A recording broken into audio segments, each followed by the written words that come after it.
and I don't want to say that I'm boring.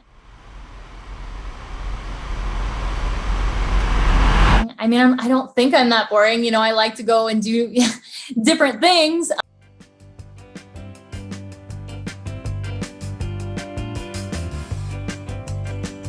So my name is Hannah Klein. I'm known as ThatBabeinToyland on TikTok and Instagram. So I like to call myself, I guess, a creator and a cosplayer. That is kind of my online presence.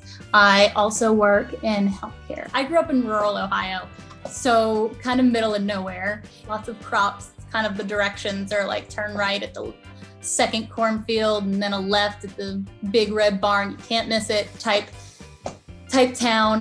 How I started cosplaying is I set up, it was mostly for Disney and going to Disney World. And so I bought my first Spider-Man suit and to see kind of how I felt. And I feel like I've always been a bit of a closet nerd.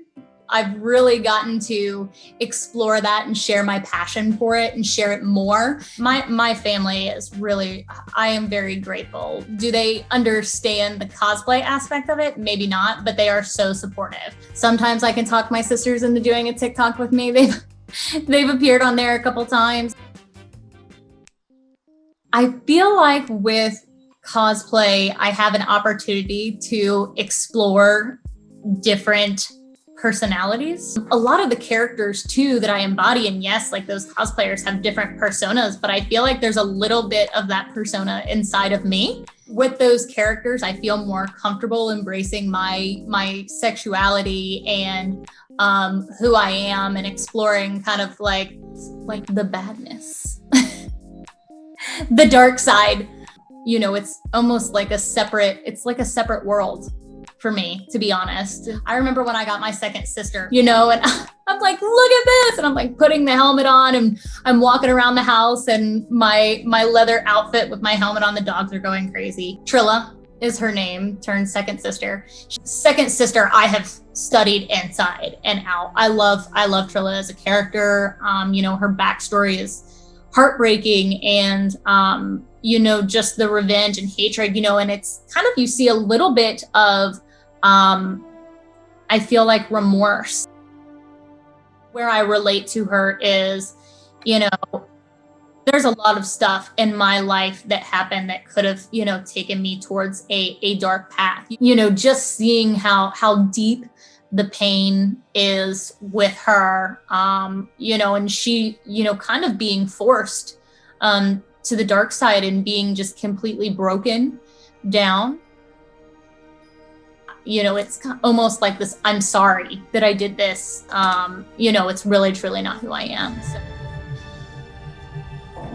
I've carried so much hate for you. I actually have a rare disease called heterotaxy syndrome. So I've had 4 abdominal surgeries. So which has been just kind of a whirlwind, originally made me averse to, being in healthcare at all. This massive scar down the middle of my stomach, and people, oh, what's wrong? Are you okay? And it took me a long time to embrace my disease and my scar. I had a lot of parents who found me using like the heterotaxy syndrome hashtag, and they're like, oh my gosh, to see somebody, as an adult with this disease, you give me a lot of hope. I love actually showing off my scar. I like doing the crop top Velma because I like that it shows my scar and that's part of who I am. I was really proud to have something that made me stand out and make me unique. I do think that it played a huge role in me needing to be able to connect with people. I typically try to be as real as I possibly can, and just in sharing the things that make me happy and surrounding everybody else with those things. Whatever makes you authentically you is okay.